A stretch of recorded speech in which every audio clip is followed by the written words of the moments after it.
Welcome back, Nerd Nation. Our guest today is another manager from another outlying market, Miranda. Hi, Eric. Welcome to our show. I'm excited to be here. I'm a big fan of the podcast. Big fan of the podcast. In fact, you have a story I'll get to in just a minute about the podcast. So flying in this week, what do you think of the week so far? Oh my gosh, I love these types of meetings because I am a student of the game. Like, I know I'm not the best, but I know that I love learning. So just being able to learn from like the top leaders and being a part of those top leaders and learning and training is just absolutely fantastic. Nice. So how long have you been with N.E.R.D? I've been with N.E.R.D about a year and a half now. So, enough to be a little bit seasoned, but definitely being in the solar realm, I'm not as seasoned as I would like. Yeah. So just so everyone knows, Miranda is our area sales manager down in our San Antonio office. She's got quite the story. Is this your first time managing? No, I had like a semi trial run with, I used to work for this makeup company and we would go business to business. That's an interesting story. I've heard this story. We might have time for that one. Yes. But I had started building a team there, and I wanted to move into an executive position over there. And I just figured that really wasn't what I wanted to do. I wasn't really passionate about makeup. If anybody knows me, I'm not very girly. So we'll talk about flag football in a minute. Yeah.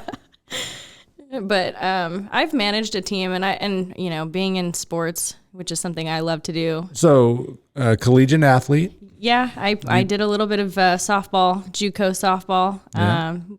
Yeah, I did that for a while. I actually stopped doing that because I wanted to focus on my studies and focus on school. And so you're born and raised in that San Antonio area. Mm-hmm. So went to school around that area as well. So how did you hear about N.E.R.D Power?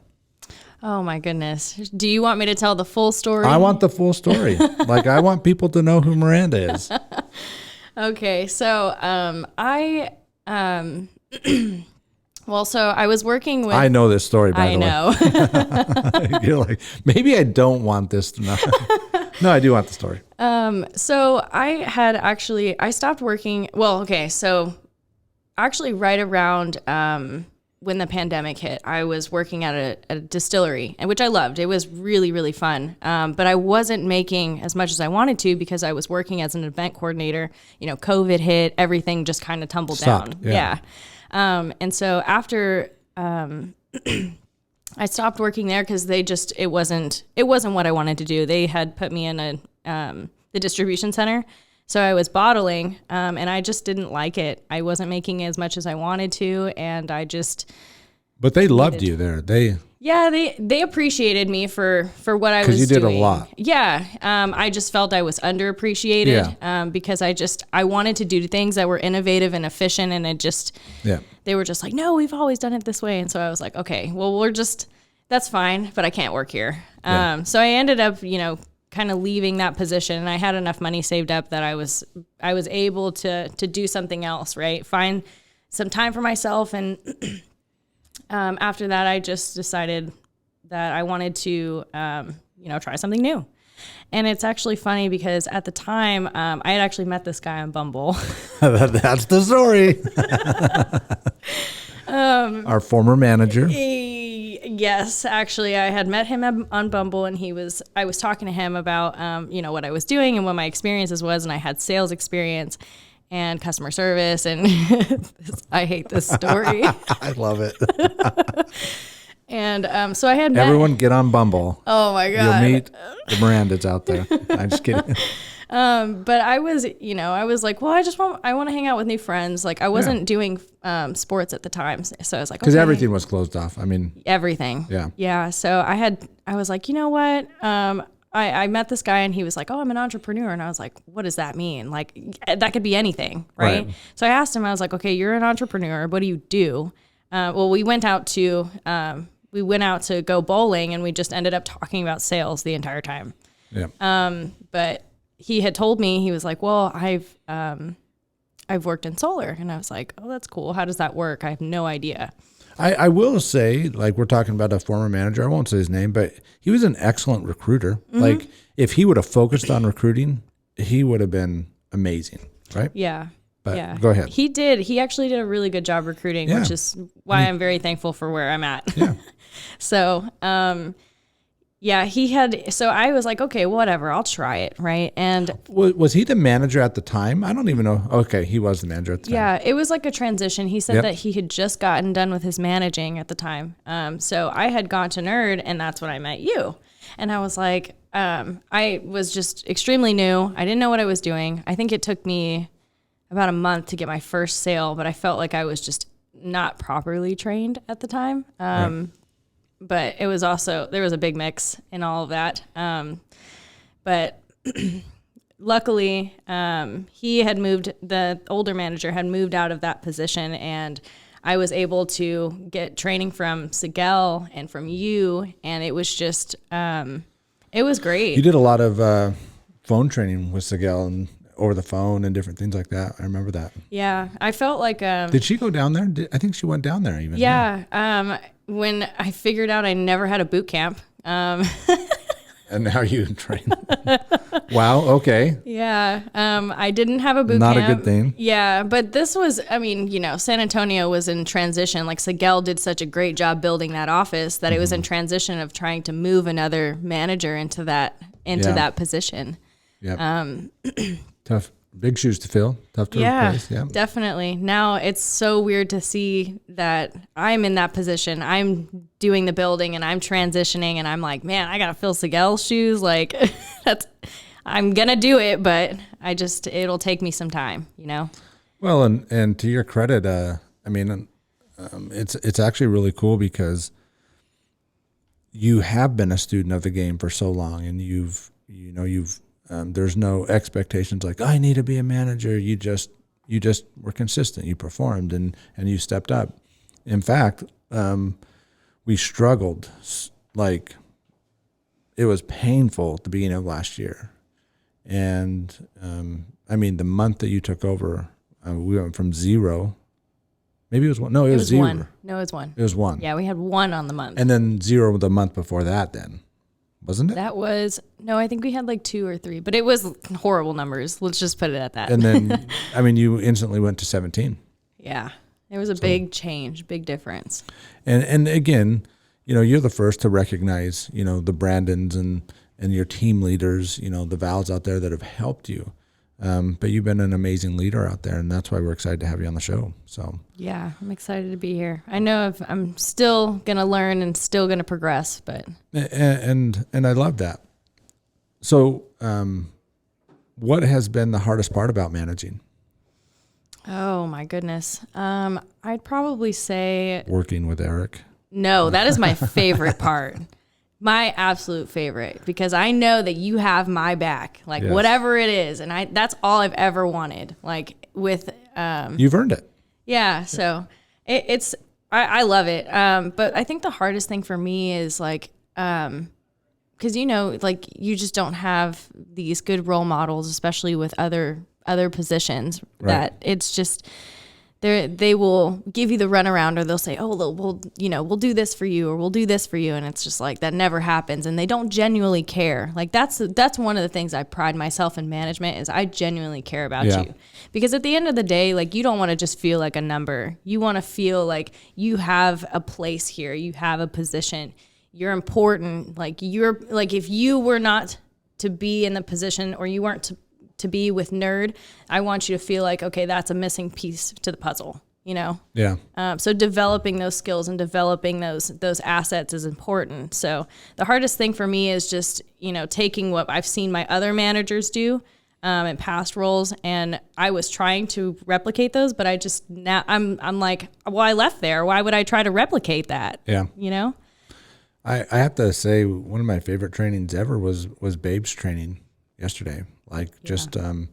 He gets into the why you want to train and do things a certain way, and getting people bought in, and instead of saying, go do this, and say, have them, hey, I want to do this. And it's actually pretty cool. I mean, I as soon as he started his training, I'm like, I got to get him on the podcast to talk about that, because that's awesome stuff. So Yeah, I really liked that training just because it was just every time like you get a good training, and I don't think I can repeat like how important it is, but every time you get a good training, it's like a light bulb goes off and you're just like, why didn't I do that? Yeah. So I love the strategy meetings. I always tell, sorry. she's getting hitting too the excited. mic. You're too excited. Settle down. All right. But I just get so excited because it's just such good information that it's there, you know it, but it's just being presented. Yep. You know?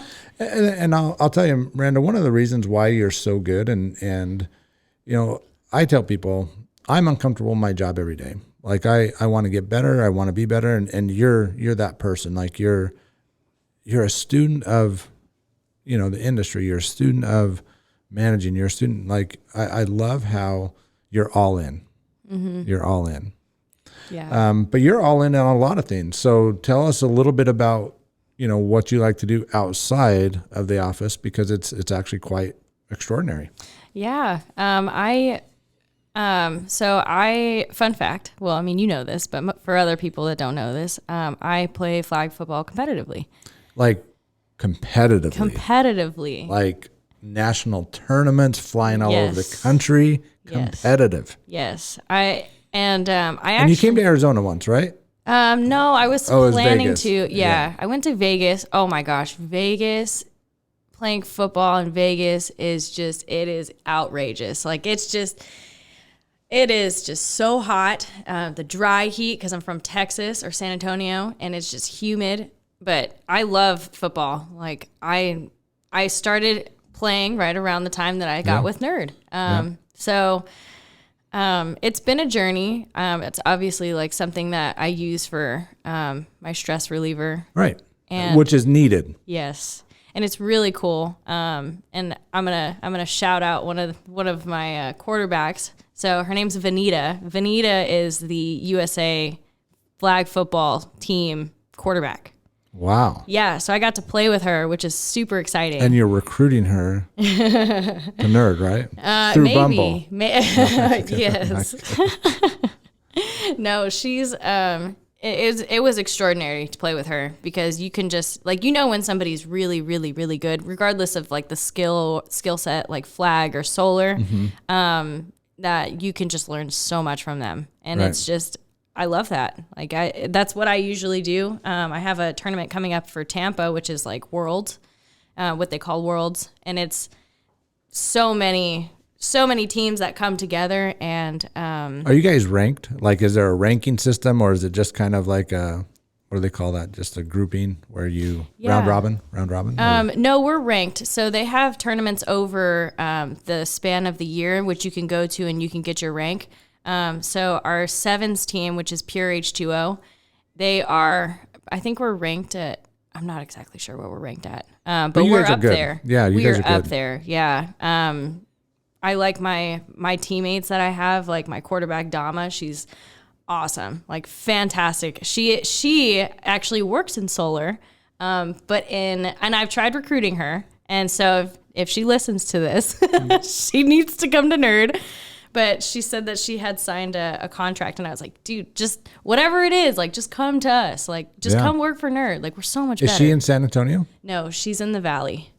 Or, I'm sorry, RGV area. Okay. I was like, they call this the Valley. Like, if you watch the Phoenix Suns, it's really? the Valley. Oh, that's true. Yeah. So I was like, she's here? No, she's in Texas, but I've tried. Trust me. I'm like, just come work for me. Keep trying. Yeah. So she said 2 years, which was about a year ago. So I got one more year. Nice. So, and just so everyone knows, you don't just do women's, you do co-ed as well. Yes. You're into flag football. Yeah. Co-ed. I love co-ed. Yeah. You know, it's not a contact sport, but it can get there. Yeah. So when you have I'm not a big person. I have, I'm 5'1". I'm like not that big. But it's so funny going up against these huge guys, and they underestimate you, which is my favorite part. Yes. I'm like, y'all have no idea. And I love that, because like your trash talking is not verbal. I mean, it's inside. Like you're like talking trash inside. Like you have no idea. You know, you're not a trash talker, but man, do you put it out there on the field? Yeah, it's great. And Todd pointed this out, you know, in front of everyone last night. Like you have a highlight reel. Like you're like, that's super cool. Yeah, I'm very proud of it. It's like ESPN. Yeah. Cool. So what else do you like to do? Well, I like to play other sports. So sand volleyballs. I love sports. Any kind of. You're a busy person. I just like to be active. You get up and you're active until you go to bed. Yeah. I play sand volleyball weekly. I like to play. Really, I just like to hang out with my friends and, you know, just really hang out with them. But I always like to do something active. Yeah. I don't like to sit around. I can't. Movies, not my thing. Not your thing. Nope. And so it's so funny because people will throw out a movie reference and it's just not like, I'm like, I don't watch movies. So it was Tyler Dean, like late the other night. He's like, Eric, give me a playlist to listen to on my way home. And I was like, I don't listen to music. Like sorry. Is it U2? U2's your favorite? Yeah. That was back in high school. Yeah. I love U2. But I don't watch movies. I don't watch TV. Like I don't think I've ever watched, Office or like an episode of Office or, you know, I just don't watch TV. Okay, well, I'm biased because The Office is amazing. I've heard, I know I want to watch it. I don't have time. Yeah. And if I have time, I'm hanging on the farm with my wife, like taking care of animals. You're a workaholic, but it's a good thing. Yeah, sometimes. It's a good thing. I love Babe. One of the greatest things that Babe has taught me is that, you know, your greatest strength is also your greatest weakness. And so you have to understand that. And for years and years, I didn't understand that. So my greatest strength, I think, is my work ethic. But that is also my greatest weakness because it will affect negatively my relationships, my health, you know, those types of things. And so until I realized that, I couldn't, you know, adjust and make, you know, changes and make sure that because I always was proud of my work ethic, you know, and then when he's like that, I was like, no, wait a minute, it is my greatest weakness, you know? And so that realization has been amazing for me. And you know, I have to be careful with it. So. I think it's funny too, because like you helped me in a mentor standpoint, because I remember you told me like because I guess you noticed it right off the bat. Like I was working from sun up till sundown. Yeah. And you were like, Miranda, you need to go home. Yeah.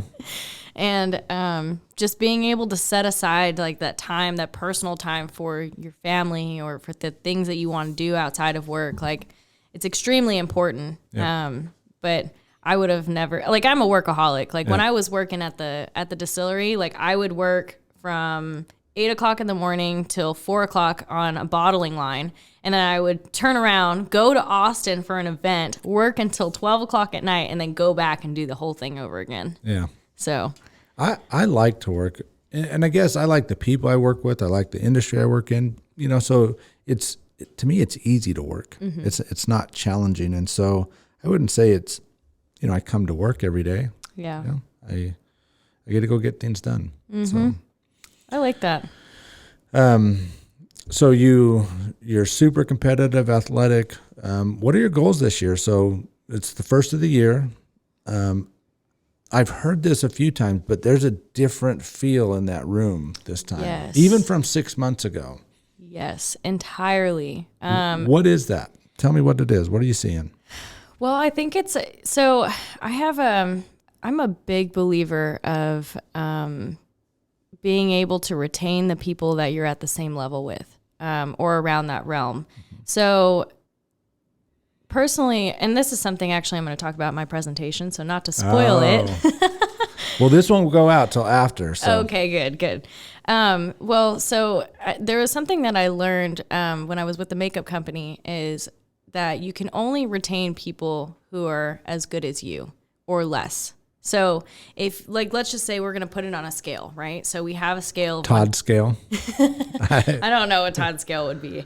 But this is like an own personal. So like if you were to, and there's a way to be able to rate yourself, right? So it's like a scale of 1 to 10, right?